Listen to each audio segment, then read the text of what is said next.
તો માતા એવું કે કેક ખાતા હોય તો કેક 17 વાર તપાસ કરજો, ઈંડાવાળી કેક ના ખાતા. એટલે તો મારા ધામમાં કેક બેક બધું લાવવાનું બંધ કર્યું.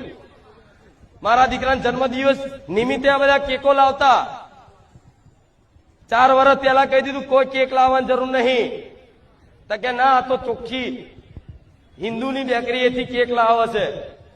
તો એક જન્મદિવસે ચલાવ્યું અને બીજા જન્મદિવસ તો પટેલ. મેં માતાએ મારા દીકરાને કીધું તારા જન્મદિવસ મનાવવો હોય ને તો માતા કહું એટલું કર. મારા દીકરાને ખાલી હુકમ કર્યો કે દીકરા જન્મદિવસ કઈ રીતે ઉજવાય હું તને બતાવું.